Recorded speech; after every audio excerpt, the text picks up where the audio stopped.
Suspense. And the producer of radio's outstanding theater of thrills, the master of mystery and adventure, William N. Robeson. Paris, city of light, city of gaiety, city of scintillating women, sparkling wine, and the finest food in the world. But this has not always been so. Just a few years ago, Paris was a city of darkness and despair and hunger, where men turned to strange and sinister activities just to keep alive. This was the Paris of the Nazi occupation, a hopeless city, which Marcel Aimé has caught in his strangely disturbing story, Crossing Paris, a tale of cupidity and retribution.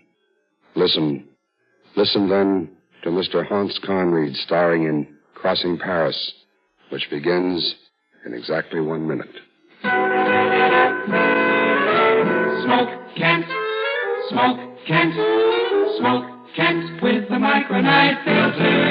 It is the mild cigarette that's got the freshest, cleanest taste yet. It is the mild Kent cigarette. Smoke Kent with the micronite filter.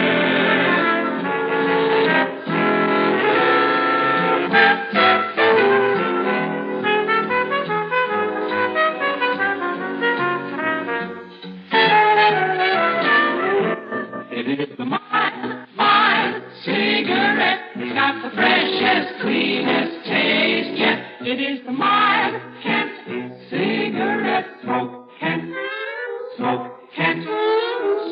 Kent with the micronite filter. And now,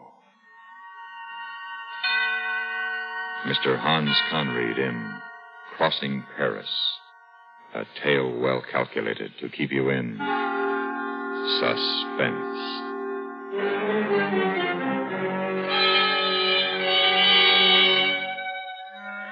If you had been in Paris during the Nazi occupation, you would have seen a lot of interesting things. You might even have caught a glimpse of me stealing through the streets at night as inconspicuously as possible for a man carrying a heavily loaded valise in each hand. These valises were lined inside with canvas to prevent the leakage of any telltale drops of blood. And they belonged to my employer, Monsieur Jamblier, in whose cellar the original butchering was accomplished. My job was hard, but it paid well for the risks I took. Quite often I worked with an assistant carrier, usually Le Tambeau. Well, one winter afternoon, I set out to meet Le Tambeau at the Café Voltaire on the Boulevard de la Bastille. It was bitterly cold, and the trees were bright with frost. It promised to be a miserable night for us.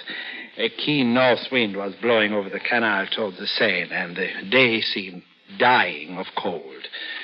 It was nearly dark when I reached the Café Voltaire.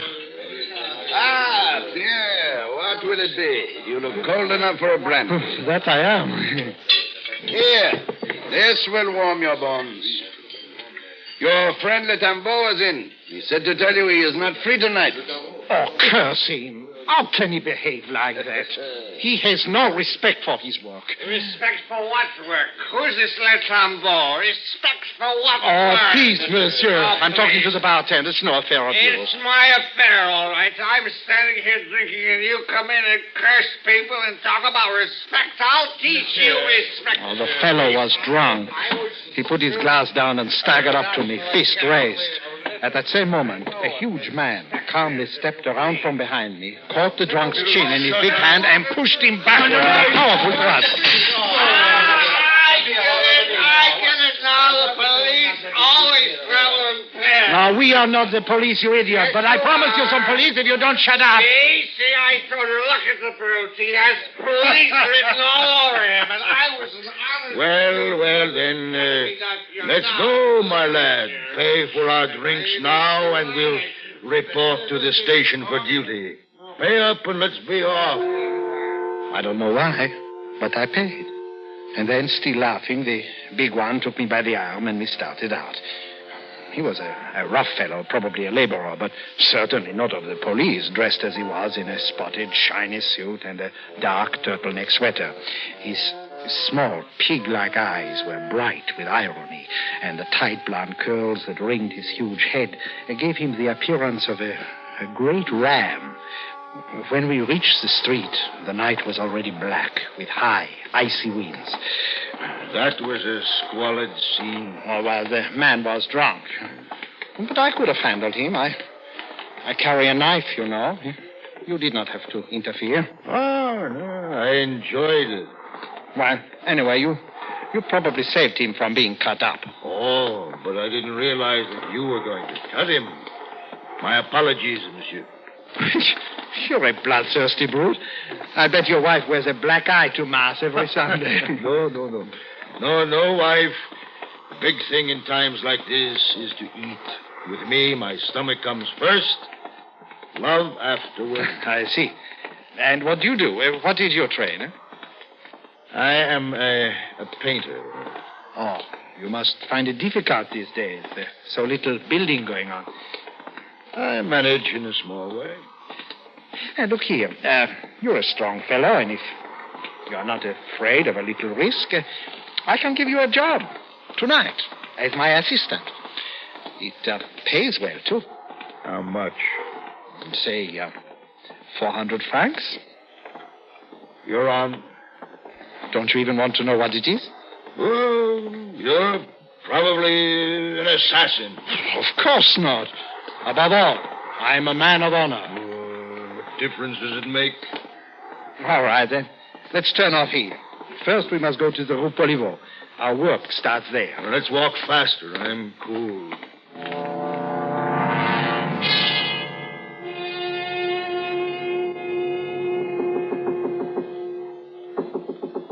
Who is it? I, Pierre. Who's the other one? Letambeau ducked out on me tonight. So I've asked my friend Grangil here to take his place. He's all right. Hurry, then. You're late. We followed Monsieur Jamblier across the cellar to a thick table where stained white cloths covered a shapeless form. He proudly removed the shroud, revealing a whole hog which had been neatly cut into a dozen portions. Then he stood back and allowed us to feast our eyes. He's a beauty, no? Whew. How much does he weigh? 200 pounds.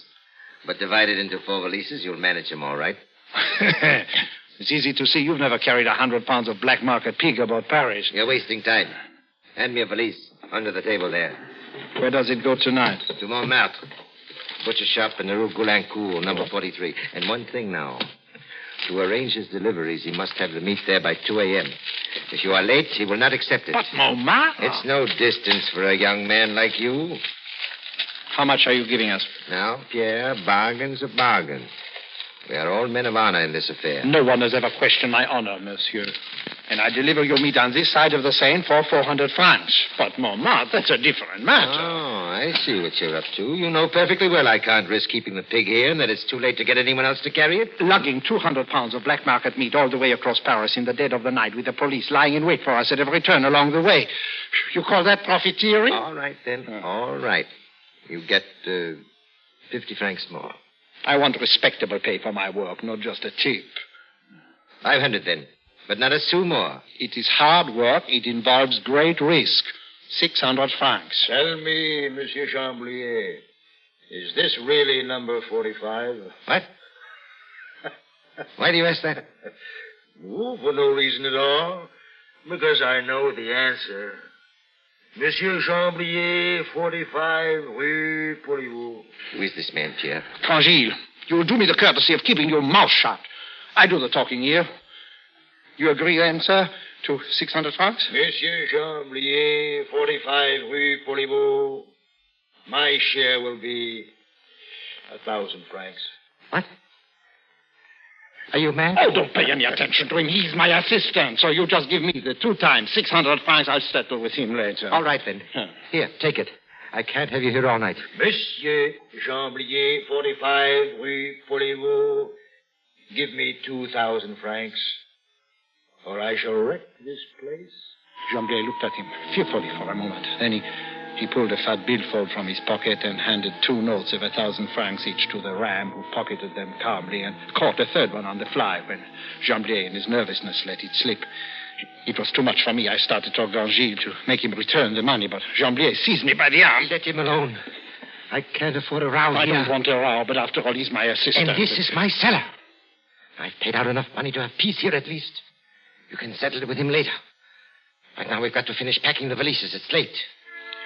We went back to the table and finished fitting the sections of pork into the valises, wedging them in with crumpled newspapers. Grand-Gilles paid no attention to us, but sat across the cellar on a wine barrel, eating a thick slice of ham he'd found. When we were packed, however, he got up without a word and came over to pick up his 2 valises. This apparent willingness seemed to impress Chamblier, and when we reached the door, he stuck a pack of cigarettes into the ram's pocket. That's for the 2 of you for the trip. Cigarettes at night? It's a fine way to get ourselves picked up. Oh, come now, Pierre. Don't worry so. I have to have 2,000 francs more. No. Not a sou. Not a single sou. Give me 2,000 francs, for heaven's sake, Chamblier! Chamblier! 2,000 francs, Chamblier! Stop it, you'll have the police on us. Here, you blackmailer. Here, take them, but shut up. In the name of Mary, shut up. Here, you devil. Open the door. Let us get out of here. I'll settle with you later, my fine friend. Chamblier! Oh! Chamblier! I now have to have another 2,000. Quiet, I tell you. Stop it. No, don't you dare pull anything like that again. What's the matter with you anyway? Do you want to go to jail? I'm warning you now. If you ever do... Chirping at me, or I'll pinch your head off and let you bleed. Well, I don't want any trouble, but after all, I've given you a job. This is my work. You should have some respect for it. Oh, that's for your job. Where do we cross the river? We have to go up to the Ile Saint-Louis, too near the railway station down here. Too many police patrols and German soldiers around. Let's hurry, then. My hands are turning to stone. As we passed by the wine market, deserted and desolate in the night, the wind seemed to blow with less violence, but colder. Our faces were gnawed and burned by it. The oily water in the Seine was black as coal, and along the banks the bare trees stood bleak and spectral. Finally, we reached the Ile Saint-Louis, and with a cord, turned into the first side street for a moment's respite from the paralyzing north wind. It's a wonder the air doesn't freeze. Why in the name of heaven do you work at this job? I make my living this way. Every man to his trade. Now tell me, how much can you get for pork in the black market? Huh? Forget it. What, 75 francs a pound? Forget it, I tell you. In that cafe where they thought we were police? I'm sure we could sell Chamblier's pig at 75 francs a pound. That would give us 30,000 francs. 15,000 apiece of easy money to... Instead of killing ourselves in this wind... You think if I want to do that, I'd have brought you along? No. And if I were to decide to do it now, I'd begin by getting rid of you. What makes you think you... Quiet. Listen. A patrol. Back here in the shadows. Quick.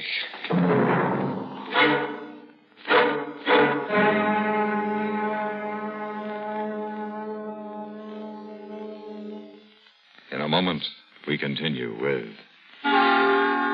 Suspense. Jack Benny acquires a girls' baseball team, and R. Miss Brooks acquires headaches from a school board on CBS Radio this evening. And if that isn't enough, Mitch Miller has Jack Webb hiding under his beard. Yes, there's great listening ahead on CBS Radio, so keep your dial right where it is. Suddenly aware of the fact that his rivals Bob Hope and Bing Crosby are part owners of baseball teams, Jack Benny will be out to acquire one for himself, and the answer will be the Buxom Bloomer Girls. For another key to laughter, join Eve Arden as our Miss Brooks as she tries to open Madison High in time to receive an award for good attendance. The key here is the one she loves in a series of mishaps that prevent the opening of the school. Too late to help her find the key, but in time to help Mitch Miller present one of his greatest shows, Jack Webb will be here on most of these same stations, along with producer Otto Preminger and comedian Phil Foster. Remember, they're all on CBS Radio later today. Jack Benny, Eve Arden, and Mitch Miller with his guests, Jack Webb, Otto Preminger, and comedian Phil Foster. And now, we continue with Crossing Paris, starring Mr. Hans Conried. A tale well calculated to keep you in suspense.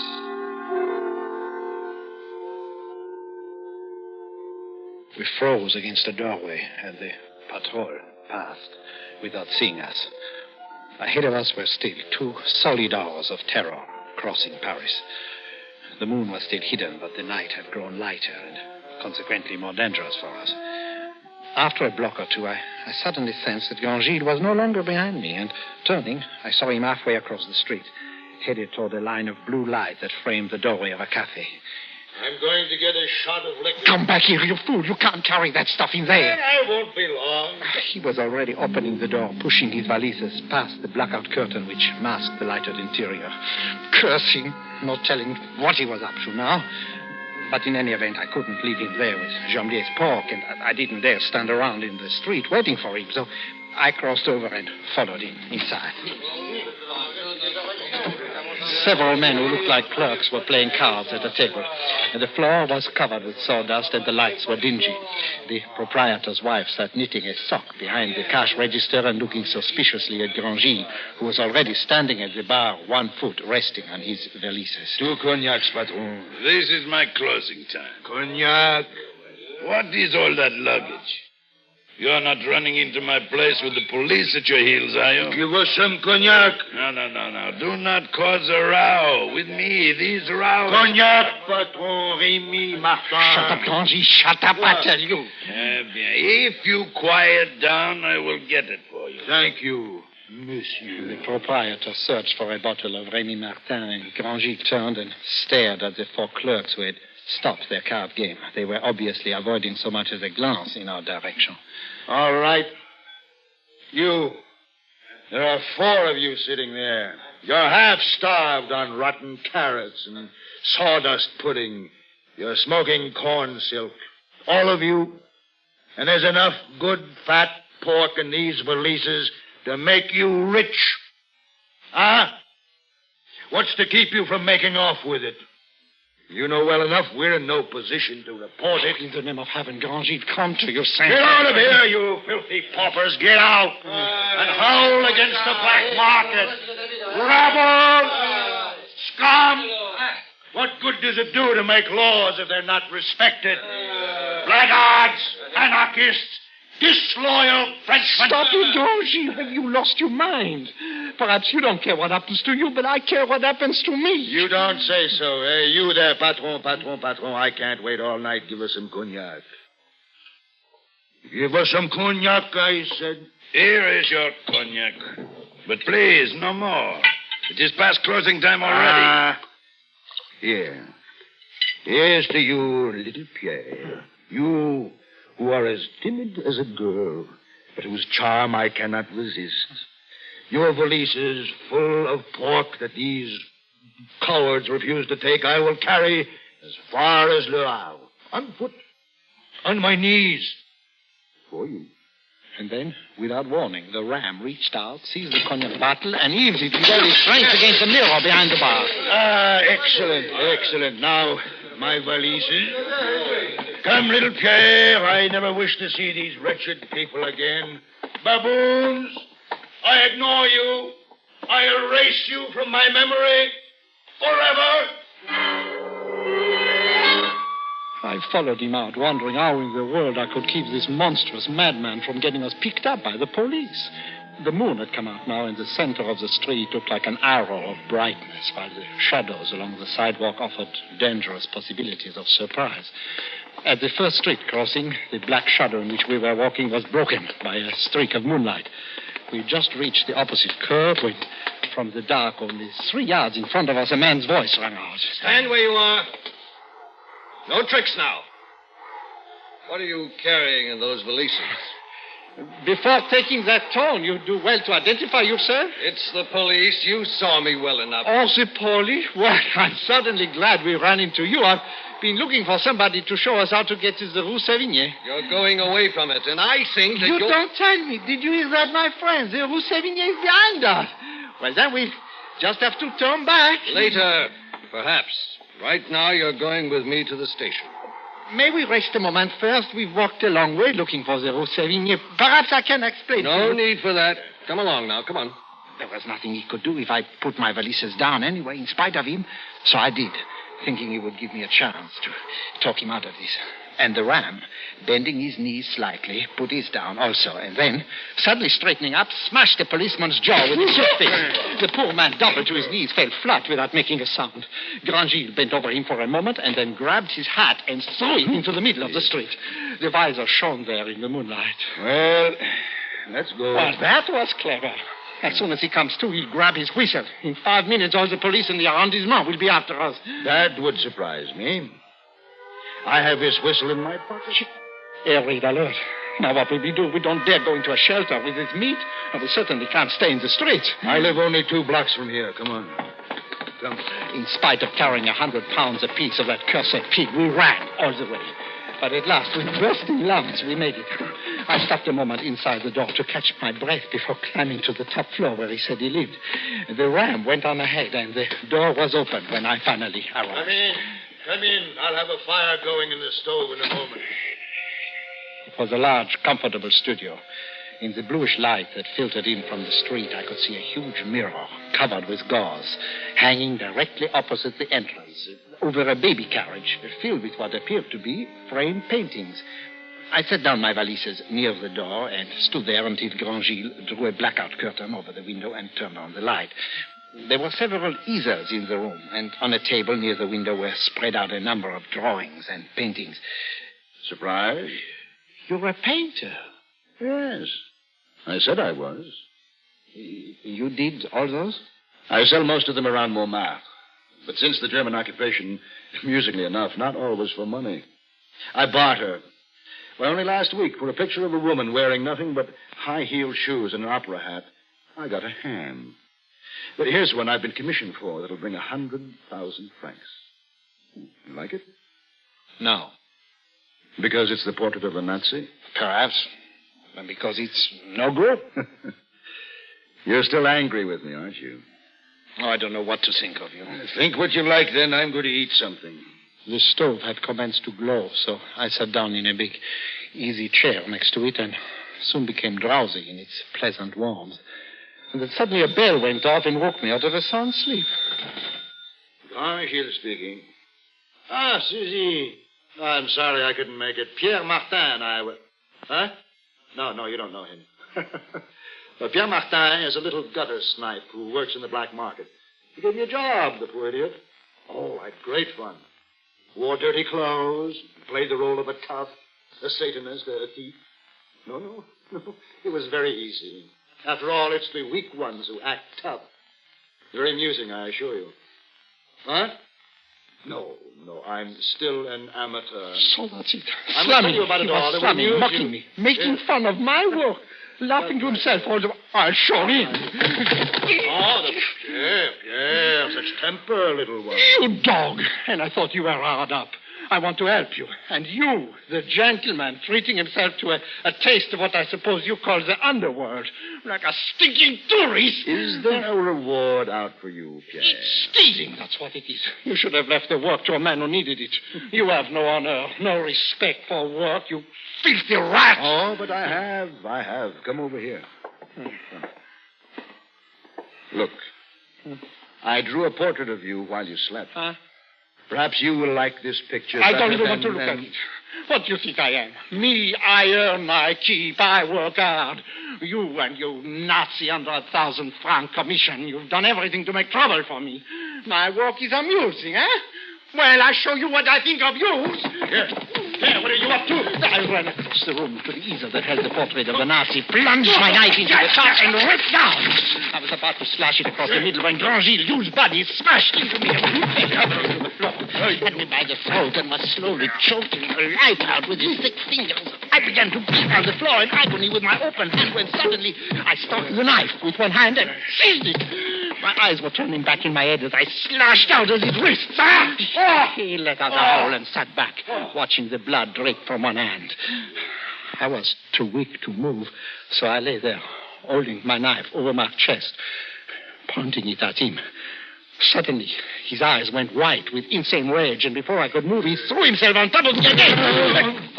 And then rolled over with a faint moan. My knife had been driven straight into his heart. His legs twitched a little, and then he He lay still. I looked at him unbelievingly. I'd never killed. I'd never wanted to kill any man. Then I covered my face with my hands and I wept.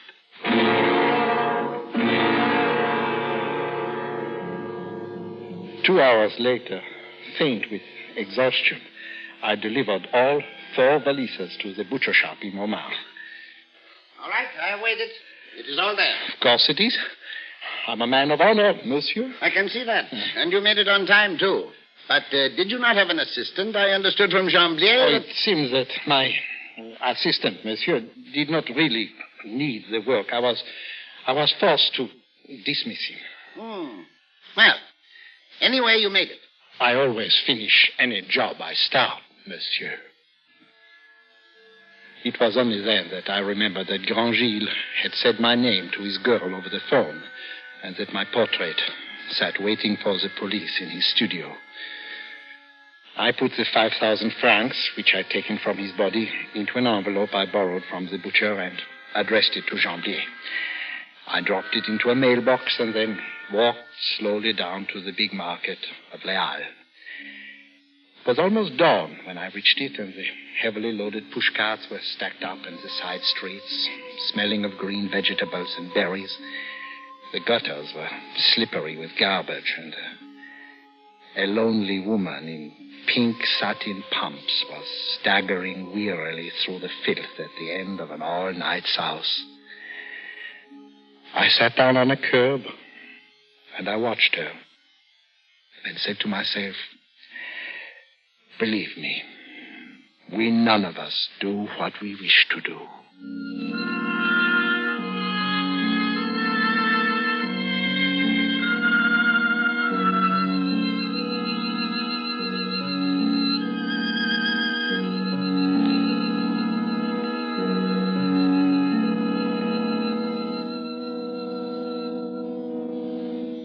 Suspense, in which Hans Conried starred in Crossing Paris, adapted by John Meston from the story by Marcel Aimé, and produced and directed by William N. Robeson. Listen. Listen again next week when we return with Mr. Vincent Price in The Green and Gold String, another tale well calculated to keep you in suspense. Supporting Mr. Conried in Crossing Paris were John Daner, Joe DeSantis, Ted DeCorsia, and Paul Dubov.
Suspense.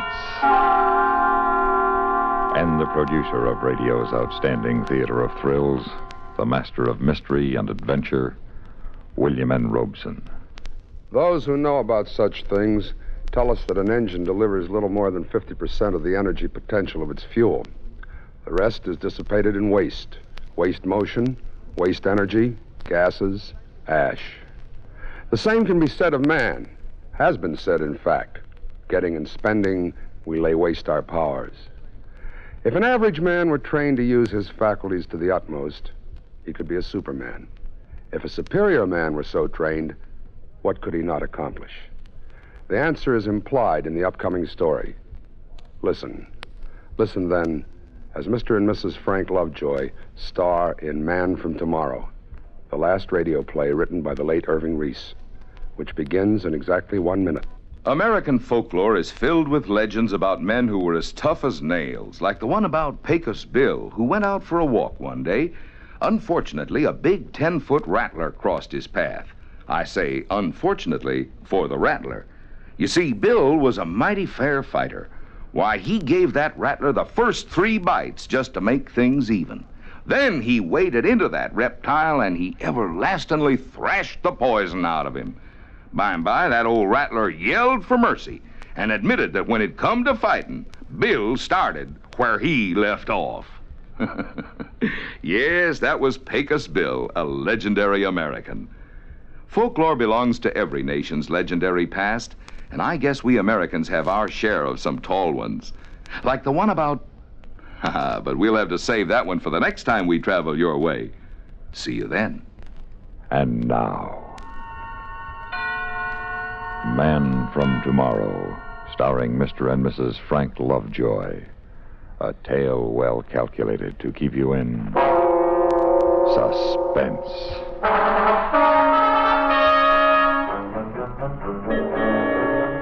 Even in these days of so-called full employment, you'd be surprised how few job opportunities come up for an ex-jet jockey. So it was with more than passing interest that I read this ad while I was scanning the classified section of the Sunday paper. It said, wanted, ex-jet pilot. Unmarried, without family obligations, must be in perfect health and prepared for rigid tests. Successful candidate will receive good pay and be given opportunity to contribute to daring experiment and world betterment. Apply Tuesday at 10 a.m., Science Associates, 126 West Street. Well, Science Associates, you just got yourself a boy. It turned out there were quite a few boys with the same idea. By 10 o'clock Tuesday morning, nearly 50 of us were crowded in a windowless, air-conditioned room in the windowless, ultra-modern building of Science Associates. Oh, hi. Hi, Major. Well, hi, Randy. It's been a long time. Yeah. Some of the faces were familiar, guys that had been in the Air Force with me in Korea and afterward. We sat there and waited. An hour, 2 hours, nothing happened. I don't know about the rest of you guys, but this place is beginning to give me claustrophobia. I'm getting out. Open that door. Hey, it's locked. Hey, we're locked in here.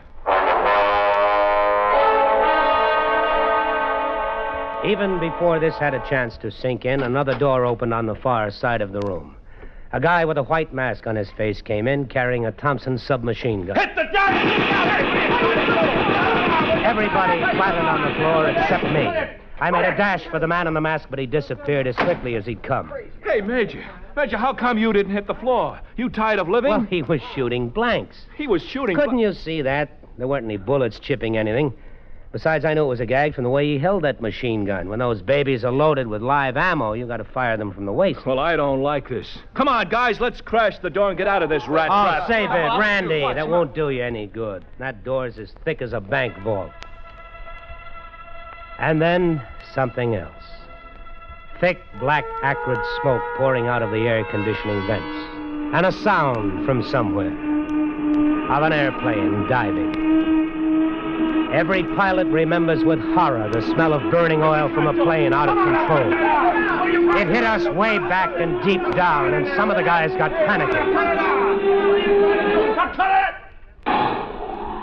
And then the blowers reversed and the smoke was sucked out quickly.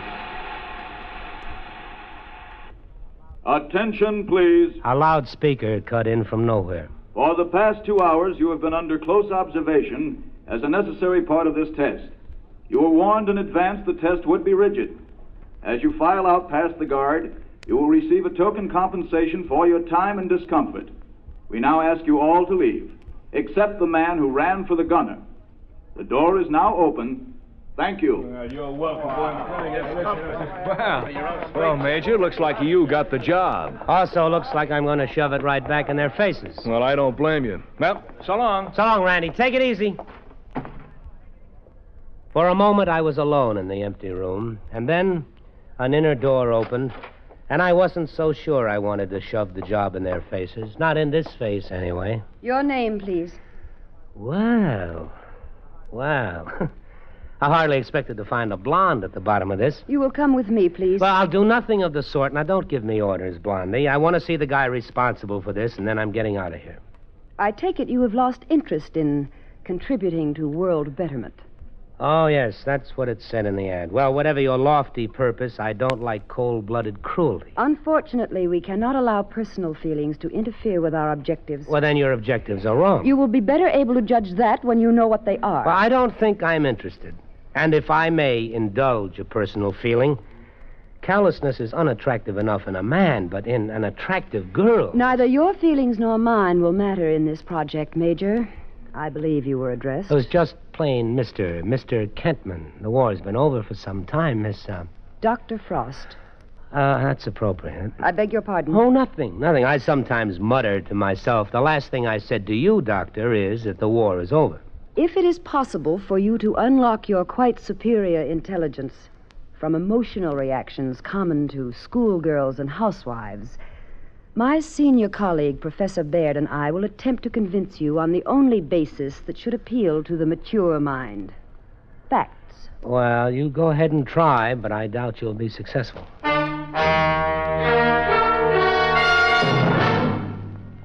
The second act of Suspense continues in 1 minute. This is Johnny Baker with Communism on the Spot. The communist attitude toward faith in God is based on the statement by Karl Marx that religion is the opiate of the people. In keeping with his view, the Soviets established as a primary aim the destruction of all religious faiths. Communism can't tolerate religion, which preaches that there is a supreme being who is higher than any human authority. For communism itself is a political religion whose high priests are the dictatorial rulers of the Soviet state. They'll settle for nothing less than total control of the lives of their subjects. They're not only concerned with their victims' bodies and minds, they seek equal domination over their hearts and souls. And now, we continue with Act Two of Man from Tomorrow, starring Mr. and Mrs. Frank Lovejoy. A tale well calculated to keep you in suspense. It was a big, aseptically bare room with an uncluttered desk at one end. Behind the desk was the cartoonist conception of an egghead. A thin, bespectacled man whose eyes were so intelligently alive that I couldn't look away from them long enough to mark his other features. This was Professor Baird, keeper of the facts. You are asking yourself why we limited our appeal to former jet pilots. Simple. Only one man in 10,000 was able to qualify mentally and physically for jet training. The Air Force, therefore, indirectly performed the first of our processes of elimination. Fact. Additional eliminations due to flunkouts, mortality in training, and combat brings the total to 1 in 20,000. Fact. The standards we applied during the 2 hours in which we observed your every action and reaction raises the mathematical incidence of your sensory acuity to approximately 1 in 100,000. I'm flattered. You will have greater reason to be if our experiment proves successful. You will be the only man on Earth possessed of your powers. You will be the man from tomorrow. How do you propose to go about that? We will first show you how we've trained other individuals. Dr. Frost, will you proceed with the demonstration? Yes, Professor. Come in, Mr. Logan. Mr. Logan, have you ever been in this part of the laboratories before? No. Would you describe it, please? It's a rectangular room, 40 by 20. The ceiling is 18.5 feet high. There's a desk 12 feet from me, slightly to my right. There are 2 people seated at it. One has just risen. That will be all. Thank you, Mr. Logan. Well, Mr. Kentman. Well, it would be very impressive if any schoolboy with normal vision couldn't do as well. Agreed. But Mr. Logan is totally blind. Looking back now, I can hardly believe my own impressions. The blind man was followed by a deaf mute, then a paraplegic who'd lost all sense of touch and smell. Their demonstrations were incredible. Not one of these persons possessed physical senses above the average, Mr. Kentman. The deprivation of one sense or another, in the case of the blind or deaf man, stimulated nature's desire to compensate for the loss. But what are you trying to prove? That man has powers even now that are beyond his comprehension. We wish to explore those powers. Suppose one nearly perfect man with superior sensory perception to begin with could develop the extension of his 5 senses to the maximum degree we've just observed. What do you think would happen? I don't know. Neither do we.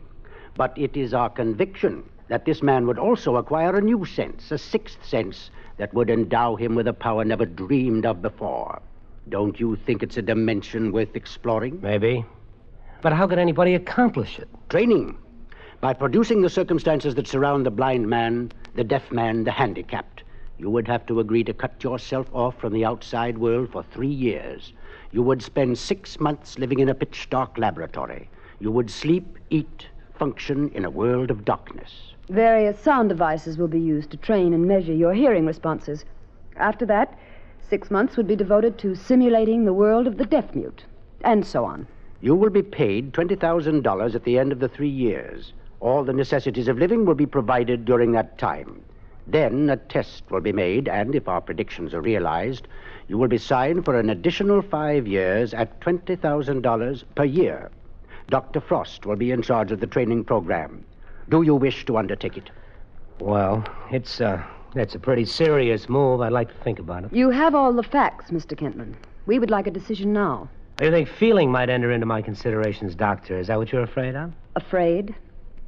Fear is merely an emotion, Mr. Kentman. I have learned to control all my emotions. I wonder. I beg your pardon? I was muttering again, but what I meant to say is I agree to undertake the experiment. I was led into a pitch-dark room, blacker than the blackest night. It was to be my home for 6 months. It had a bed, bathroom, closets. All I had to do was to find them. I won't waste time telling you what that was like.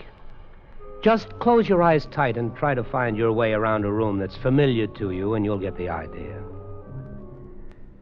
I was still stumbling around 3 days later when I reported for my training with Dr. Frost in the adjoining laboratory, which was even blacker, if possible. Oh, dear. Are you hurt? You wouldn't care if I broke a leg. There's a chair nearby. I know. I just fell over it. We can begin as soon as you're settled. Lucky it's so dark, I don't have to apologize for wearing my pajamas. Don't you like dressing? I love it when I can find my pants. Today's exercise will be recognition of pure tones. Here is an example. That is 1,000 cycles, or 1,000 vibrations per second, stripped of all harmonics. Now, what would you say that was?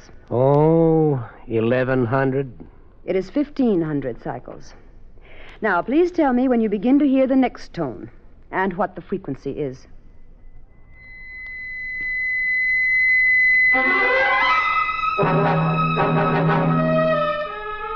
I couldn't make the slightest dent in that glacial reserve. I tried to match her at her own game for a while, but she loved it, and I'm human. Anyway, at the end of the 6 months, I could ramble through the whole place and never stub a toe. It was amazing how you learned to sense things in the dark and what your ears could do. 800. Out. 4,500. Out. Good. Excellent. Mr. Kentman, your threshold of hearing is 20 decibels greater than the average ear.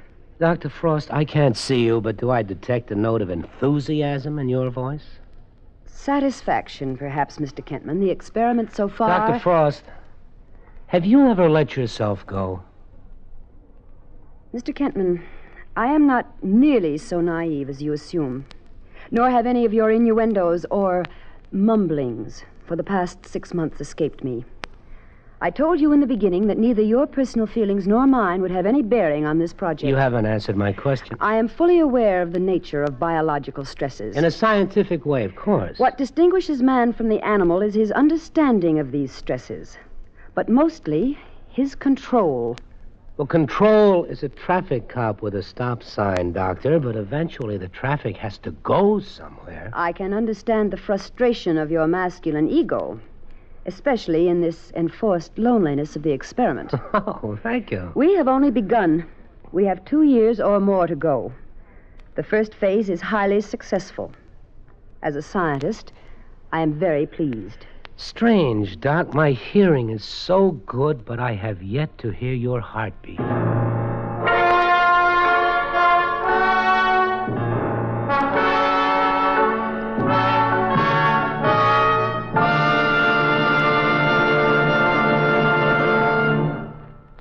Act 3 of Suspense follows in 1 minute. Do you know the Social Security benefits to which you will be entitled when you separate from the service and take a civilian job? Here's a tip from Social Security. Here's one do-it-yourself project that costs you nothing and won't end up in cuts and bruises. The Social Security Administration wants each one of you that pays Social Security taxes to check up on your account, to make sure you are getting credit for every dollar that's coming to you. With records of millions of people to maintain, it's a pretty big job to catch an error that you or your employer might make in reporting your wages and income. You can help by checking every 3 years to see that your record is correct. How? Easy. Simply by mailing a special postcard. Just write to Social Security, Department 15, Hollywood 28, California, and ask for Form 7004. Mail it. And in a couple of weeks, you'll receive a notice that will verify the spelling of your name, your Social Security number, and the wages credited to you for each of the past 3 years. Do it tomorrow. You'll be glad that you did. And now,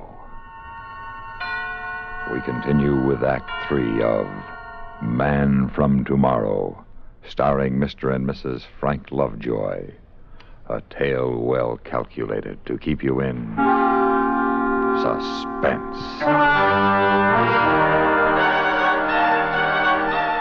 Now that my hearing was phenomenal, they turned off my ears. They devised some newfangled earplugs, and I began 6 months of silence. 6 months of being deaf as a doorknob. Deaf, but not quite deaf.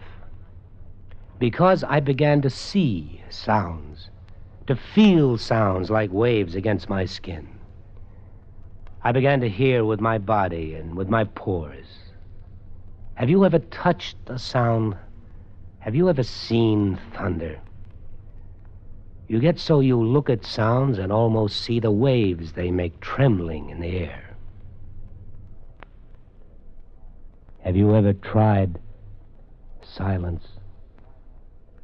Try not saying a word, not uttering a syllable for an hour, a day. I tried it for 6 months, until all the unsaid words piled up inside my head. They clung like unborn sounds at the back of my throat. Whoever said silence is golden never felt the lump of lead that accumulates inside you. Silence.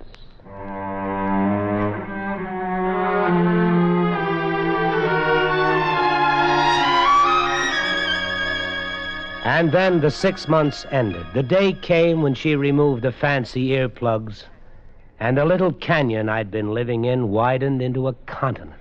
Can you hear me now? Can you hear me? Nod to me or raise your finger when you can hear the sound of my voice. I heard you coming down the hall a minute ago.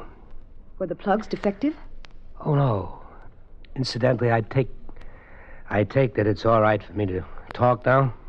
Yes, of course. Have I been a good boy? Have I done everything that you've wanted? So much so, Mr. Kentman, that we're giving you a few days' rest before we begin your training for taste and touch. Well, can I do anything I want? Anything, within reason. Well, then, I'd like to have a drink. And strangely enough, I'd like to have you join me. Perhaps that can be arranged.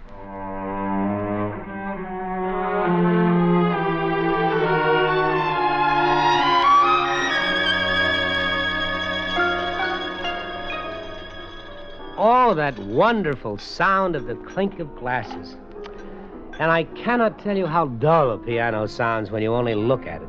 You missed the sound of music, then? Oh, yes, music. And the sound of a woman's voice.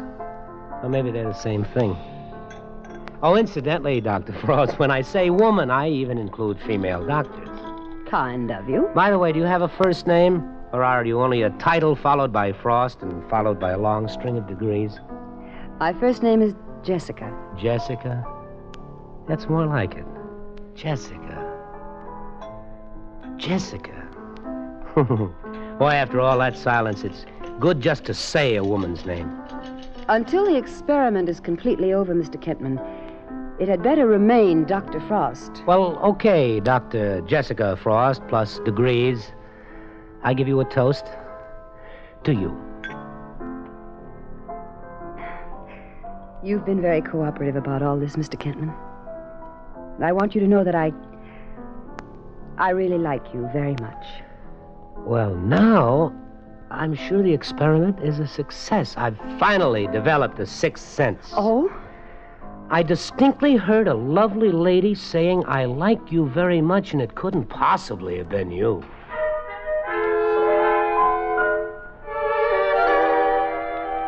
I rather enjoyed the touch tests. It was one area I'd never realized held such hidden possibilities. After a few months, my fingertips knew the difference between crystal and diamonds.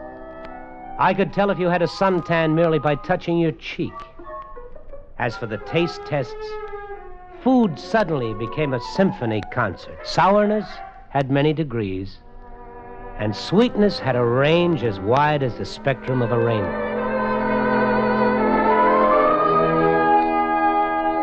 And then all of my highly developed senses brought on a new perception, something over and beyond and added to the rest. By the time my training was finished, I knew I had acquired a knowledge beyond knowledge. Sit down, Mr. Kentman. Thank you. Your period of training has been completed. You have passed the final tests, and we have decided to retain you. Now, will you sign the contract, please, Mr. Kentman? It's the arrangement as agreed. $20,000 a year for the next 5 years. Mr. Kentman, is anything wrong? Oh, no, there's nothing wrong. Mr. Kentman, what are you doing? Well, obviously, I'm not signing it. But why? Because I'm afraid. What is there to be afraid of? Myself. And what I know now, and what I'm going to know in the future. What you and Dr. Frost may ask me to do. Afraid to make contributions to scientific progress? Oh, I respect science. Progress, I'm for that, too. But I can see beyond the microscopes and the telescopes and all your theories and experiments. And I don't see one important thing. I don't see happiness, only fear and falling buildings. That's what I see coming out of my super sense. And you'd waste this great talent of yours. Throw it away, turn your back on progress? No, I didn't say that. I'll look for a new kind of progress. Slicing an atom sideways or sending a phony moon up into God's skies, these aren't the things people are crying for. Not this year, next year, or ever. They want security, dignity, and a little peace of mind. I suppose, then, you think that all our work is to end in death and destruction. It might. That's not fair. Isn't it? Well, what happens if I sign the contract? Who makes the decisions? These are things I can't honestly answer. I know, and that's what I mean. It might be out of your hands then. Governments would pay billions for me. Our own country would guard me like Fort Knox. I'd be the most valuable thing in the world alive, and even more valuable for some people dead. A thing, not a man. No, that's not going to be for me. Not that way. All this work, everything we've done doesn't mean anything then. It's all for nothing. Well, I don't know. I'm sorry. I guess you picked the wrong man for the job. What are you going to do now, Mr. Kentman? Pack my things and go away. I don't know where. It doesn't really matter. Jessica, I probably won't see you again before I go. Thank you for everything.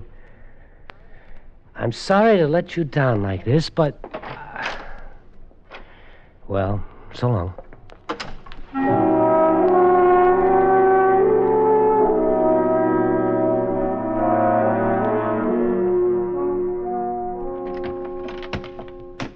Well, that is that. Oh, I was just going to... Try and talk me out of it? No. Yes, I was. But not anymore. I'm glad you changed your mind. Will you tell me something? What? What are you going to do? I don't know yet. It's kind of funny. I'm going out of here almost the way I came in. One suitcase, one hat, one coat. The only difference, I've got all the knowledge of the world up here, and I don't know what I'll do with it. I haven't been able to think, not clearly. I know one thing, though. There are a lot of things I can try. What? Ever hear of cancer, heart disease, common cold, a dozen other things man doesn't know anything about? Yes. Might not be bad for a start. No, that's not bad for a start. Do you think you might need someone to help you? Yes, I might. I've talked to Professor Baird. I think perhaps he understands. Does he? Yes. Oh, it's a little uncomfortable for a woman. I'm not supposed to say anything until you do. And you already know what I'm thinking, don't you? Well, let's be old-fashioned. I love you. Will you come with me? Yes. I love you, too. I know. Come on, let's go.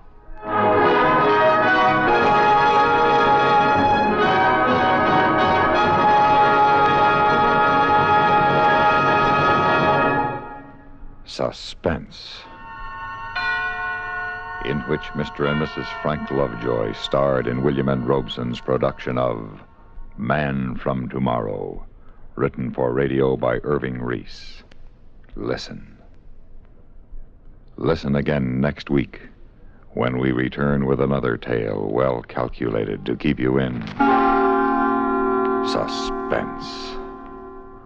Supporting Mr. Lovejoy in Man from Tomorrow were Mrs. Lovejoy, Joan Banks as Dr. Frost, John Hoyt as Professor Baird, Peter Leeds as Randy, and Norm Alden as Mr. Logan.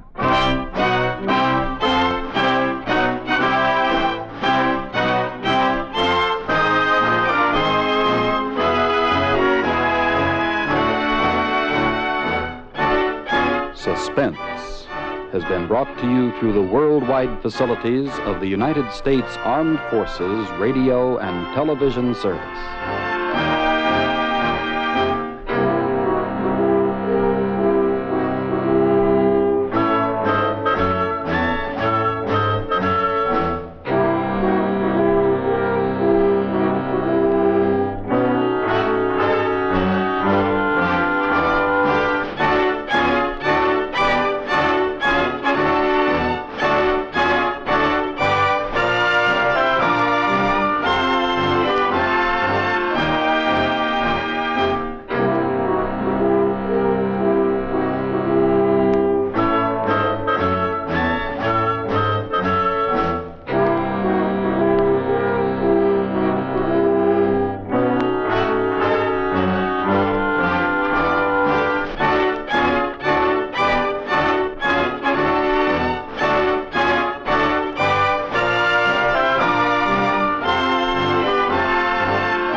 Suspense, And the producer of radio's outstanding theater of thrills, the master of mystery and adventure, William N. Robeson.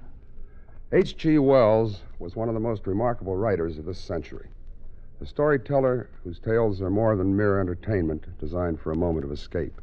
They linger on in memory, seducing one into that sometimes dangerous and risky practice of thinking. Such a story you're about to hear. A story with a shattering moral.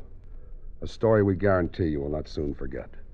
Listen then as Mr. Raymond Burr stars in The Country of the Blind by H.G. Wells, which begins in exactly 1 minute. Memo on medals. Information about our military awards and decorations. The United States does not have any orders or ranking in the decorations it awards to Americans, as do other nations. For example, the English Order of the Garter is divided into several classes, depending on the rank of the recipient and the value of his services. Only one medal was granted by Congress in commemoration of a naval victory during the Revolutionary War. This was awarded to John Paul Jones, commander of the Bonon Richard, for his victory over the British frigate Seraphis on September 23, 1779. George Washington established the first military decoration in 1782, called the Badge for Military Merit. From it have come the Legion of Merit, the Purple Heart, and the Medal for Merit. Today, as in the past, medals represent a nation's effort to pay tribute to its heroes for their loyalty and unselfish devotion to duty. And now, The Country of the Blind, starring Mr. Raymond Burr. A tale well calculated to keep you in suspense. Once I had made my way across the Cordillera, I had to find Senor Cartwright if he was still alive. For it was he who had seen me last. That terrible night more than a year ago when I slipped and fell from a ledge 18,000 feet up the face of Mount Paris-Cotepetl. It was a long and painful journey, but at last I arrived at the mine, high in the Andes above Quito, where Senor Cartwright was superintendent. I dragged my aching feet across the porch of his shack and tapped on the door. Come in. Senor Cartwright, is it you? Yes? What do you want? You do not know me, senor? I know. You look like a man I knew once, but he is dead? Dead on the slopes of Paris-Cotepetl? Nunez the guide? Why, no, it couldn't be. Nunez the guide, si, senor. That is what I was called. But you fell. I saw you fall. Yes. Why, it's unbelievable. Perhaps the gods of the mountain had reason to spare me. Nunez, if we'd had any idea, we would have... I know. I do not blame you. You could not have reached me, and if you had, I should not have welcomed you not at first, but later. What do you mean? Senor, you have heard the legend of the Country of the Blind? Yes, something about a fertile valley high in the mountains which was cut off centuries ago by a great landslide. Yes, the people who lived there had developed a strange illness which slowly made them blind, and after that their children were born blind? Yes. But what has that got to do with... It is no legend, senor. It is true. What? And you have heard the saying, in the country of the blind, a one-eyed man is king? Yes. That is not true, senor. I'm afraid I don't follow you, Nunez. Suppose you begin at the beginning. Very well. You remember that night on the face of the mountain? I'll never forget it. Trapped on a ledge scarcely a yard wide, you, Williamson, and I. You had unfastened your safety rope and were trying to set up a shelter when you slipped. Yes, I slipped and fell. Down through the icy black night. I fell perhaps 1,000 feet before I felt the heavy, stinging impact of snow. I'd fallen onto an almost perpendicular slope, and then I was sliding, tumbling over and over, and under me, around me, an immense avalanche of snow was rumbling, sliding with me. I fell with the snow for what seemed minutes, every second expecting the terrible final impact. But the impact never came. Slowly, the avalanche subsided, flowing out upon a gentler slope, and finally, mercifully, I lost consciousness.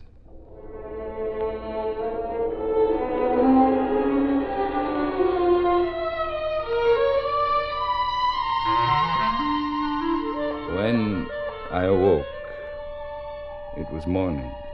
My clothes were torn. I was bruised and bleeding. I ached in every muscle, but I had not one single broken bone. I lay there and offered up a prayer of thanksgiving to the gods of the mountain.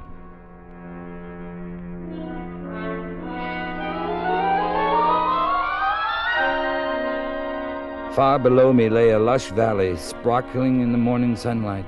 I could see the stately trees and the green meadows fresh with dew. And then I saw them. People, men and women, working in the fields. Two of them who were quite close failed to notice me as I approached until I shouted. Only then did they look up attentively in my direction. I waved wildly at them, but they took no notice. Why, the fools must be blind. Blind? Could it be that I had fallen into the country of the blind? The second act of Suspense continues in 1 minute. Another visit with Joe and Daphne Forsythe. You're mercy, I understand. Joe. Joseph. What? Who is she? Who's who? Who were you dreaming about? Was I dreaming? You were talking in your sleep and giggling. How about that? What were you giggling about? I can't remember. Joseph, you mentioned a girl's name. Oh? What name? Spas. Spas? Yes, Spas. Candy Spas. It sounded like a dancer or a striptease or something. Oh. Oh, what? Well, I must have said Candy Spots. Candy Spots is a horse. I bet on him once.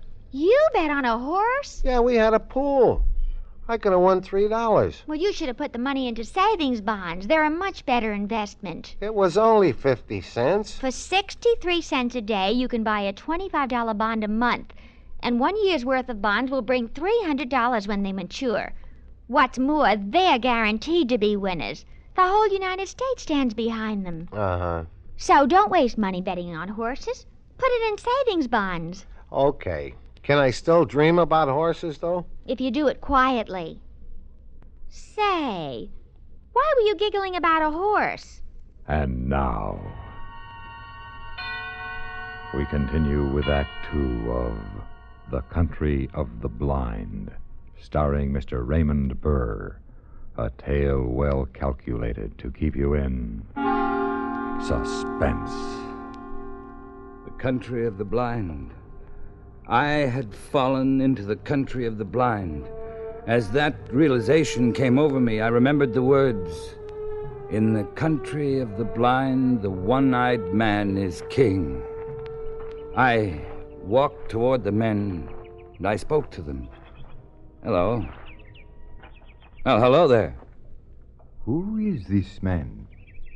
Or is he a spirit come down from the rocks? Oh, I'm a man, all right, just like you. But I've had a miraculous escape. And now I find myself here in your valley. Valley? What is valley? Come hither. Let me feel of you. Certainly. Here, my arm, my face.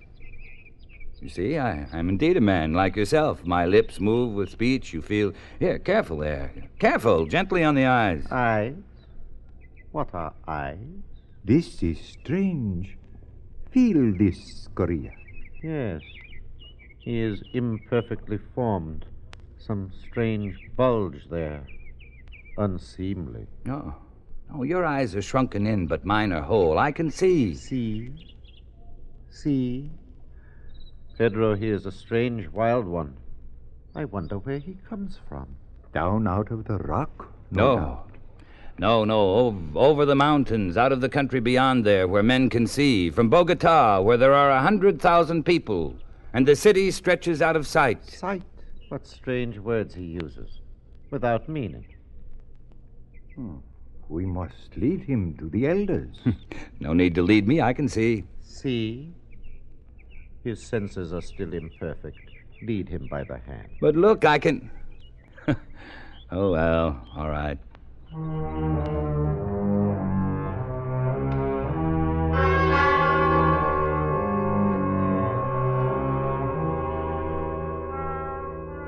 These people had been blind for centuries. They'd forgotten even the words associated with seeing. They did not know what sight was, and they thought me an idiot, only half-formed. Especially when they led me into the pitch blackness of one of their windowless huts, and I stumbled over some... 1,000 pardons, Medina Sarote. He is a clumsy one. I'm sorry I fell down. I could not see in the darkness. Who is this? And what is he saying? He is but newly formed. He has come down from the rocks. He stumbles as he walks, and mingles words that mean nothing with his speech. He is a wild man out of the rocks. No, I come from Bogota, over the mountains. You hear? Bogota. He uses wild words. That must be his name, Bogota. He stumbled twice as we came hither. He must be taught. No, you don't understand. I can see, but not in the dark. To you, darkness or light, it's all the same. But to me, to us who can see, to us outside in the world beyond the mountains... Mountains? What are mountains? Very well, then, beyond the rocks. There is nothing beyond the rocks. That is the end of the world. But surely you must realize the sky above covers more than this valley. Sky? Above? There is nothing above but the roof of rock. He is very raw, my children. He shall have to be taught from the beginning. Take him away. Feed him. It shall be done. But guide him. See that he does not stumble over my daughter again. I shall guide him myself, Father. And feed him. Very well.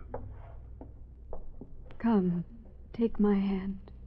Yes, thank you. It will be a pleasure to get outside again, out of this darkness. Come this way. What is your name? Medina Sarote. Mine is Juan Nunez. And sunlight.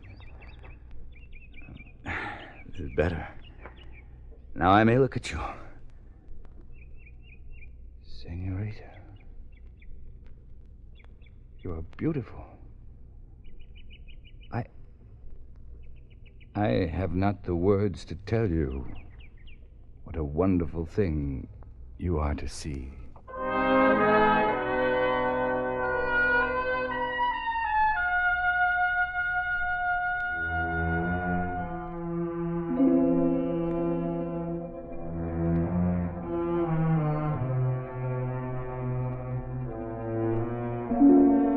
And so it began. I, the village idiot, the slave boy, I with my eyes still whole. I fell in love with Medina Sarote, the daughter of the elder of the village. Only to her could I open my heart. Only to her could I speak of the beauty I could see around me.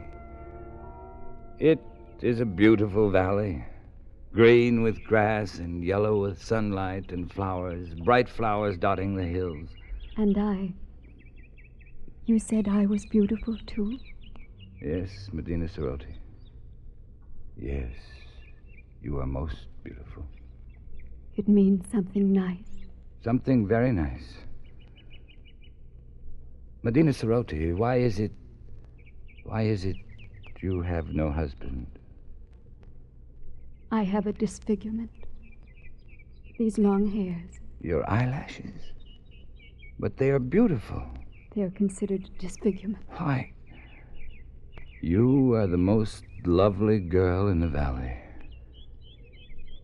But they wouldn't know here, would they? So you have no husband? No. What do you think of me? Do you think of me like all the rest do? Do you think of me as an idiot? No. No, you have much to learn, but you will learn it, I'm sure. And you are kind and gentle. And your voice is soft. You speak the words that are soft and warm. No one has ever spoken such words to me. I shall speak them often. Medina Ceroti, I love you. And I love you. Then, will you marry me? I would be very happy to.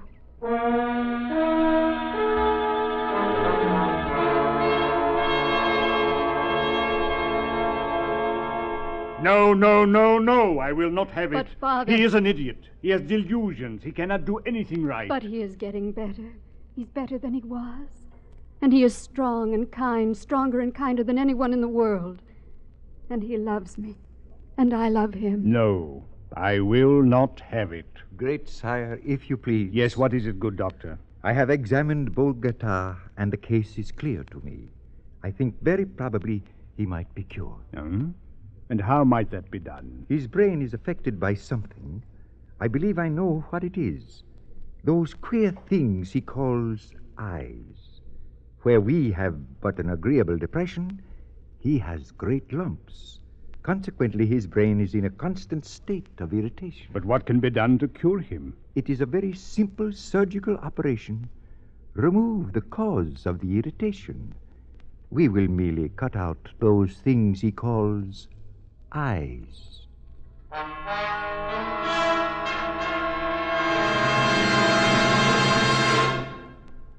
Act 3 of Suspense follows in 1 minute. We have together ample capacity and freedom to defend freedom. This is NATO, the North Atlantic Treaty Organization. NATO's many achievements are plates of the shield which it is forging to protect peace and freedom. But the shield is still thin and needs constant strengthening. True, NATO forces in Europe cause any potential aggressor to exercise caution, but these forces are insufficient to remove all threat of attack. As NATO forces grow, so do hopes of world peace. The United States of America is a part of NATO. You should be aware of and alert to the objectives and programs of the North Atlantic Treaty Organization. And now, we continue with Act 3 of The Country of the Blind, starring Mr. Raymond Burr. A tale well calculated to keep you in suspense. This, then, was the price of my happiness. To marry Medina Ceroti, I must give up my eyes and never see her again.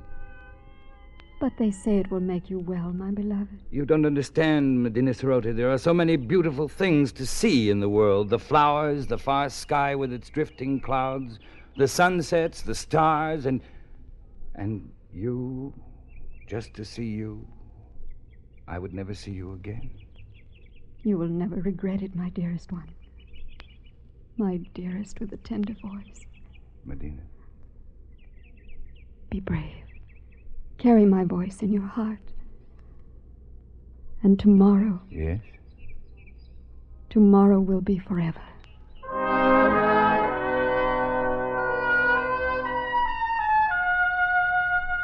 I only meant to go up on the rocks and look out over the valley, to spend my last day of sight, feasting my eyes on the wonderful, beautiful world of light and color. I drank it in, the green of the fields, the blue of the gently curving stream, the orange of the lichen and the rocky crevasses. I climbed higher to see the great snow-capped peaks towering above and away to the distant sky, and higher as the shadows turned the snow to purple and crimson and deep blue. The valley was far below, and as beautiful as a painting, but like a painting, unreal. Medina Ceroti was small and far away, a distant dream. The world of sight was here, all around, overpowering, wonderful. I turned and began to climb up that sheer rock wall.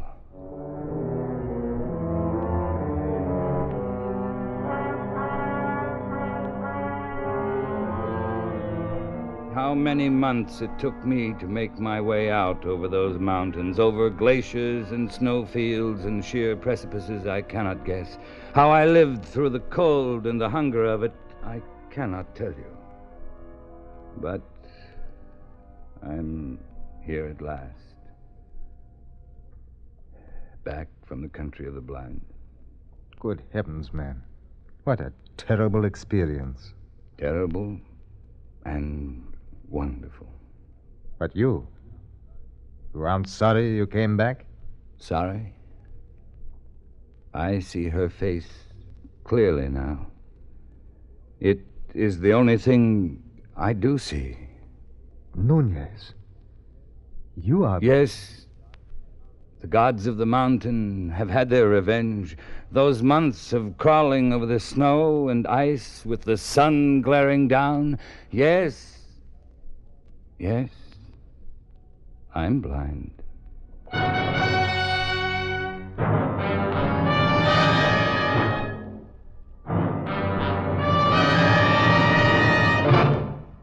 Suspense.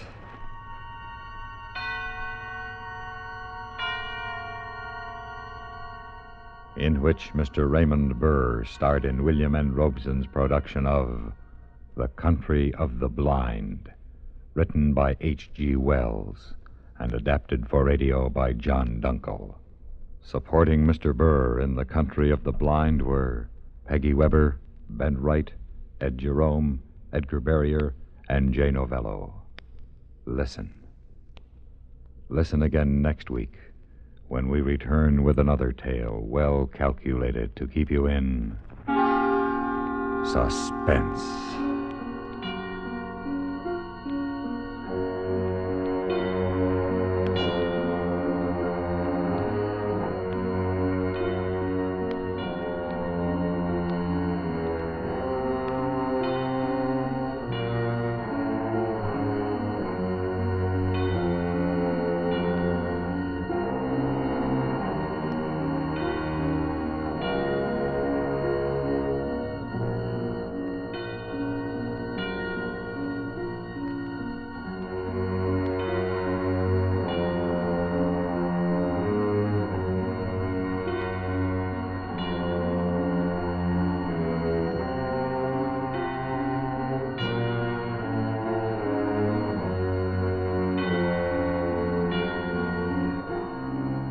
Suspense has been brought to you through the worldwide facilities of the United States Armed Forces Radio and Television Service.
Suspense. And the producer of radio's outstanding theater of thrills, the master of mystery and adventure, William N. Robeson.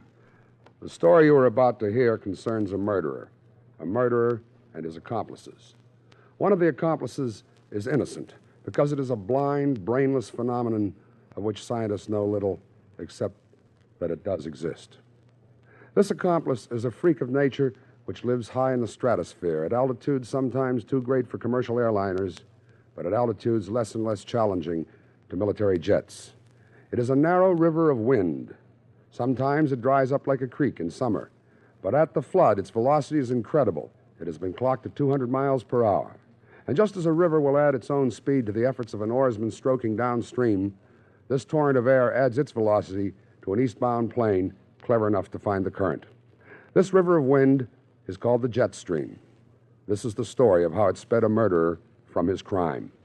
Listen then as Frank Lovejoy stars in Jetstream, which begins in exactly 1 minute. Can you recognize this American symbol of heroism? It is a golden laurel wreath embroidered on a square of cloth, worn centered on the outside of the right uniform sleeve. Points of the laurel wreath up, with the lower edge of the insignia 4 inches above the end of the sleeve. This emblem represents the Meritorious Unit Commendation, awarded for outstanding service and exceptionally meritorious conduct in military operations against an armed enemy for a period of 6 months or more. The action cited must have occurred on or after January 1st, 1944.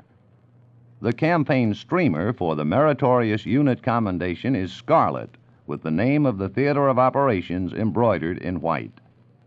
The Meritorious Unit Commendation may also be awarded to Allied nations' military units which have participated with us in joint action against an enemy. Those who aid our country in time of war are recognized and honored by a grateful nation. And now, Jetstream, starring Frank Lovejoy, a tale well calculated to keep you in suspense.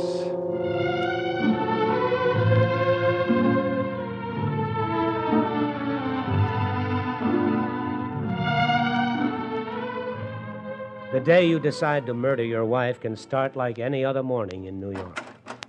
Mail's here, Mr. Martin. Thank you, Vicki. Including a letter from your wife, darling. Oh, good, good. This ought to have the answer. Let me have it. I thought up another one last night, darling. Another way to murder her. Oh? All you have to do is sign out one of your jets from the Air National Guard and fly out to Los Angeles and strangle her. Be back the next morning and nobody'll ever know. Well, I'm afraid they're not that fast unless I caught the jet stream, and besides, the cops just might suspect me if they checked up and found my name on a flight plan. Oh, I figured that out. You sign out in Bud Lynch's name. I see. Well, where do I get a hold of his instrument card, his service number and such? He keeps his military stuff in his desk. Ah, and you have the key to every desk in the office. My, you have been thinking. Vicki, let's not play that game anymore. You're getting too good at it. Oh, look at this. What's the matter? Oh, no. What is it, John? She's finally going to do it. She's finally going to do it. What? She's going to phone Calloway. She not only won't consider a divorce, she's going to phone the boss. But John, it was 15 years ago and you were acquitted. You said so. You were, weren't you? Well, of course I was. You think they'd let me fly in military planes if I'd been convicted by a court-martial? If you were acquitted, what difference will it make to Calloway? Suppose a client found out I'd even been accused of forgery. Calloway finds out, he'll have to fire me. You know that. Why is she doing it? Oh, she's jealous. She's bitter and twisted. She doesn't think straight. Half the time she's looped. But she was sober when she wrote this, I can tell. Maybe you can make up with her. Take her back. After all, you have so much in common, your little son. Oh, come on. Take her back. Are you kidding? You're what I want. You're everything I want. Well, you have a funny way of showing it. How come you'd marry someone like that in the first place? Well, let's call it the war, okay? Okay. Get me her number in L.A. Yes, darling. John. Yeah. Did you forge a check? I was acquitted. That isn't what I asked. All right. Yes, I forged the check. I had to. But you were acquitted. They couldn't prove it was me. Good. I wouldn't want you to have been stupid, even then. All right, all right. Now get me Millie, please.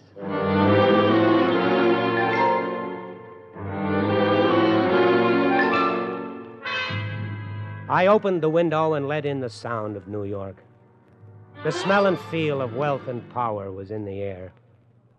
I'd come a long way from a two-bit copywriter's job in Los Angeles, and I wasn't going back. Hello, Millie. Oh, do you know what time it is out here? Yes, it's 7 a.m. in L.A. Now, look, Millie, I got your letter. Now, what do you want anyway? I'm sending you half my salary, more than half. I didn't ask for any more money. Well, what do you want? Listen, lover, I'm your wife. Remember, I'm tired of being out here alone with Timmy while you live it up back there with some cheap doll. Now, look, calling my boss is just going to lose me my job. That's your problem. I'm calling Calloway, and I'm calling him today, and I'm telling him all about your glorious Air Force career. You got that? Now, he's out of town. Then I'll call him tomorrow, and the next day, and the next day, and the day after that. You understand? You understand that?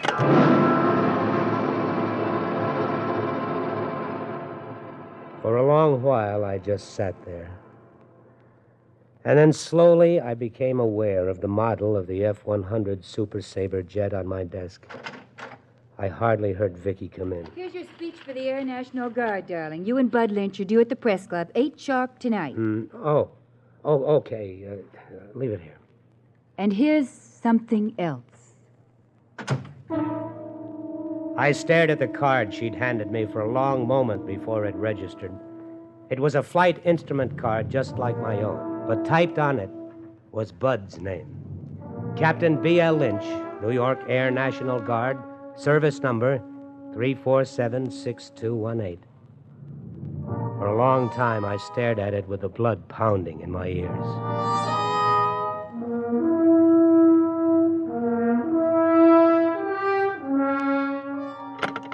Outside line, please.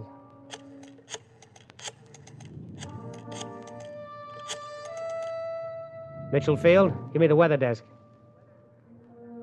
Weather, this is Captain Lynch, B.L. Lynch, Air National Guard. I'm requesting a plane for cross-country to L.A. and return tonight. Is the jet stream active? That much? Good, let me have the operations officer.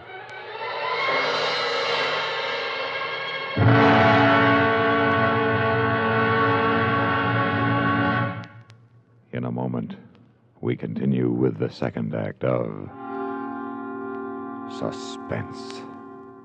Another visit with Joe and Daphne Forsythe. Joe, Yeah, Daphne. look at this story about savings bonds in the paper. Yeah, what about it? Do you think that's the best way to tell people about savings bonds? Why not? Look, see, it says here that savings bonds are a guaranteed investment. Right now, they pay off at the rate of $4 at maturity for every $3 invested. You're not convinced? Why not? No salesmanship. No salesmanship? What more do you need to know? Why, right now, more than 8 million Americans are buying saving bonds regularly through the payroll savings plan. So? So what? That's what I say. So what? Now, look, Daphne, if millions of Americans are convinced that saving bonds are their best investment, not only financially, but for the future of their country, what the heck is bothering you? Well, I think they could sell a lot more with salesmanship. You know, slogans and jingles. Listen, if you're spending more and saving less, try a savings bond. Oh, boy. Or maybe savings bond pay good, like an investment should. Daphne. You get a lot to like in a savings bond. Interest, earnings guaranteed. Wow. Well, did I sell you? Yeah, but I forgot what it was you were selling. Savings bond. I'll take 100. Oh, Joe. And now, starring Frank Lovejoy, Act 2 of Jetstream.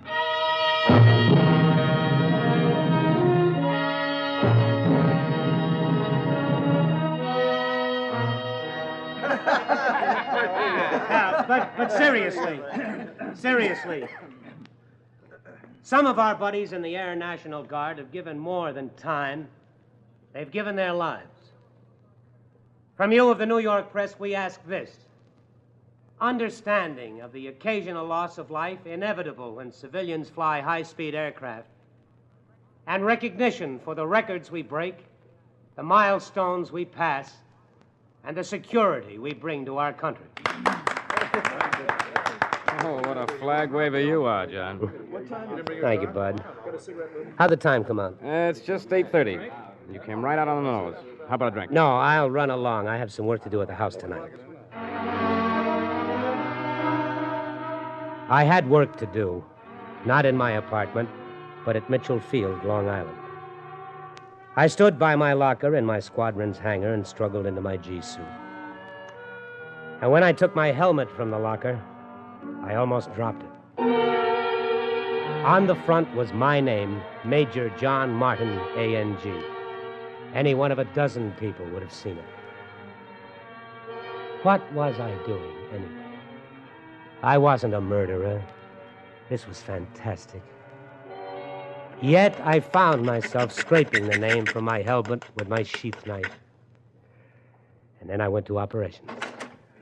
Yes? I'm Captain Lynch, B.L. Lynch. I called this afternoon for an F-100. Cross country to L.A. and return. Yes, Captain, she's on the line. Could I see your instrument card, please? There you are. Okay, Captain, have a good flight.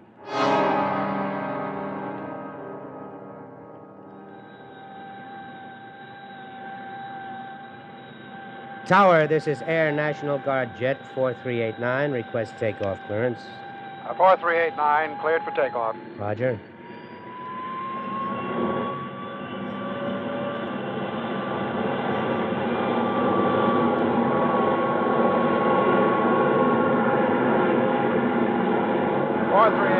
You are airborne at 2129. Good night. Roger, good night.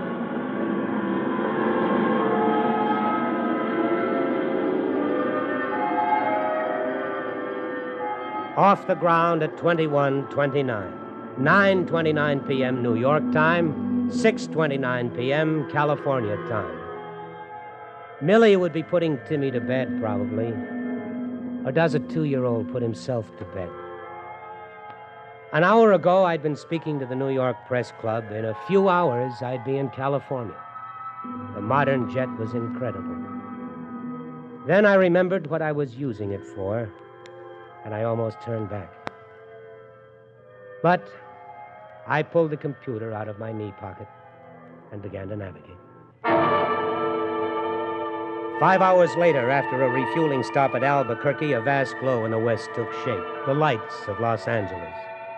I looked at my watch. Not yet midnight on the coast. I'd made it on schedule. It still all depended on catching the jet stream going back. Going back after what? But now I had a landing to worry about, and then some fast talking to a refueling crew for the loan of a Jeep.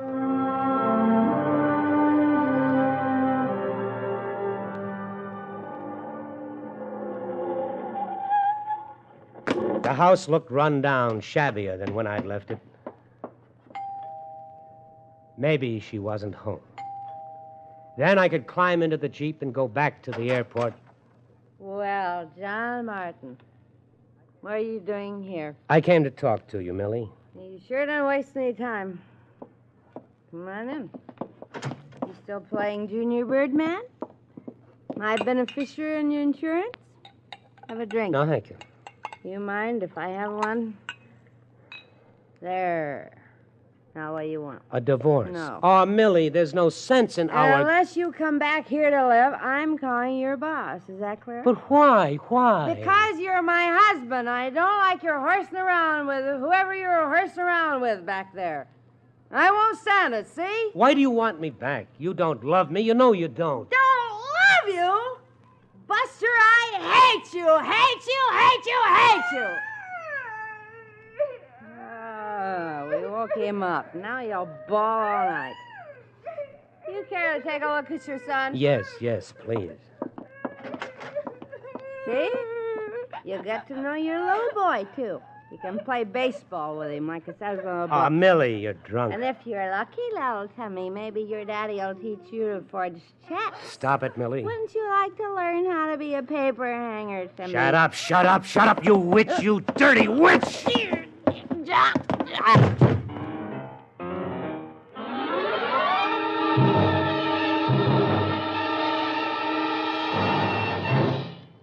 In just a moment, we continue with the third act of Suspense. We have together ample capacity and freedom to defend freedom. This is NATO, the North Atlantic Treaty Organization. NATO possesses a shield of well-equipped, highly trained land and sea forces, plus tactical air support and special units. The NATO shield extends from north of Norway to the eastern mountains of Anatolia in Asian Turkey. Complete disposition of forces is covered by a radar warning system, plus a perfected network of telecommunications, enabling the Supreme Commander to direct operations with extreme rapidity over a 2,000-mile front. The United States of America is a part of NATO. You should be aware of and alert to the programs and objectives of the North Atlantic Treaty Organization. And now, starring Frank Lovejoy, Act 3 of Jetstream.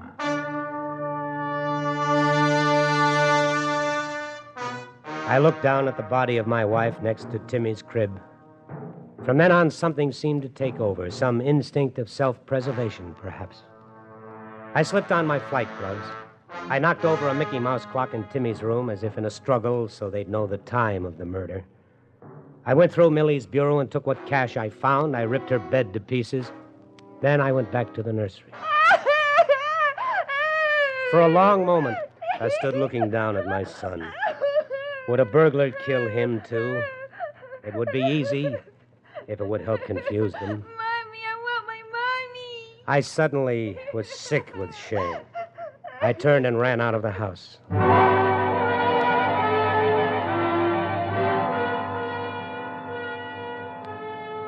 Sergeant, is that jet stream still active? I hope to tell you, if you can find it. It's at 45,000 feet, 190 knots. 190? That's right. If you can find it, you'll be in New York before I get off watch.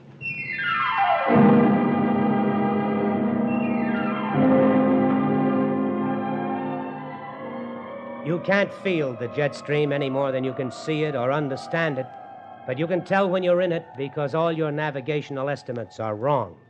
You're flying the beam, but you're passing your stations too fast.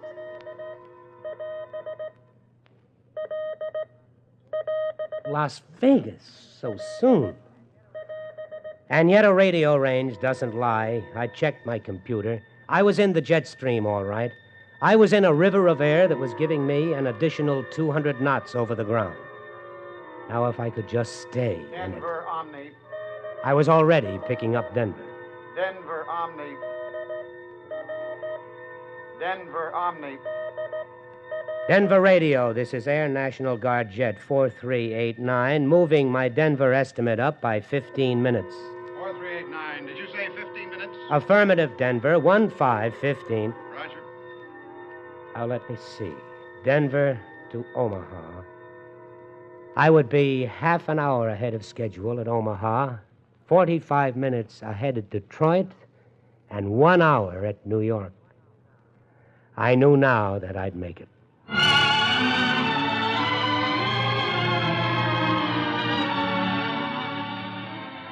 I opened the window in my office and let in the morning sounds of New York. I looked at my watch. It was just past 9. I'd made it. I'd even beaten the office people to work. The shadow that had hovered over me for 15 years was gone. I should have been happy, but instead, I was empty and lonely. I heard Vicky arrive at her desk outside and flipped on the intercom to call her, and I heard her talking to someone. Expect him in? He may be late today. Yeah. How'd you know? He told me yesterday. Who are you, anyway? I'm Lieutenant Berman from Homicide. His wife was murdered this morning in Los Angeles. We think he did it. Murdered? But John couldn't have done it. He was giving a speech to the press club last night. He was.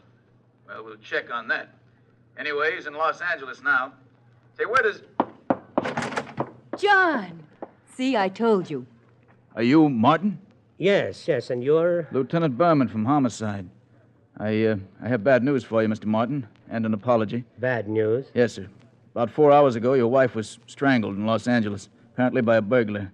I'm sorry to have to tell you. Oh, John. We'll do everything we can to apprehend the killer, sir, but frankly, there aren't any clues.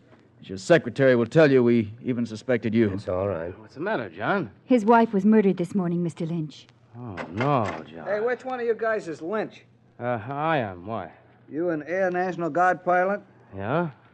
I'm Johnson from the news. The boss sent me over to take your picture.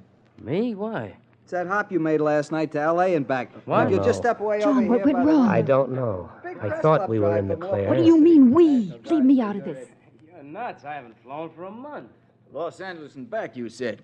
So you didn't happen to visit your buddy's wife while you were there, did you? Don't be ridiculous. Had a drink at the club after the meeting, was home by 10.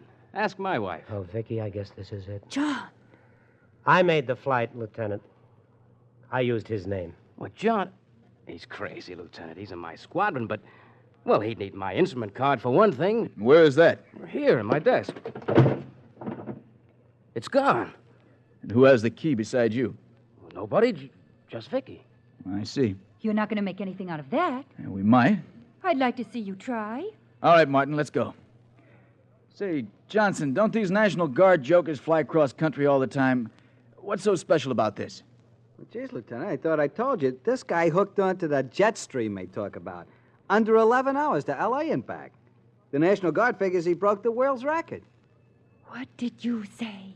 He broke the world's record. John, did you hear him? You broke the world's record. Oh, you idiot! You stupid idiot! Stupid! All right, miss. All right, you better come along, too.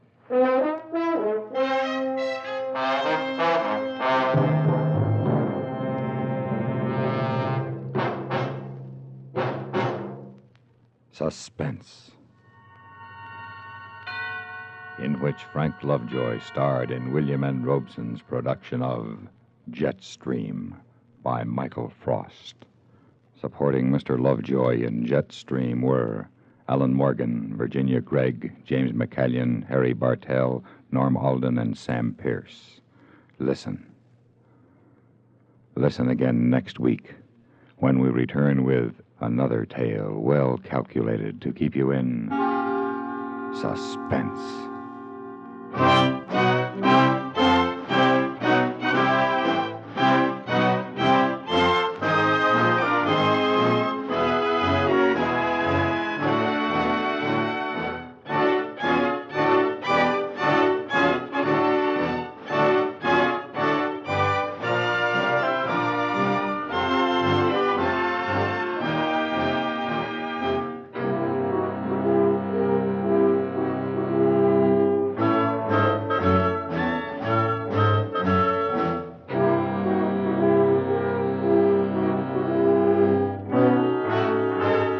Suspense has been brought to you through the worldwide facilities of the United States Armed Forces Radio and Television Service.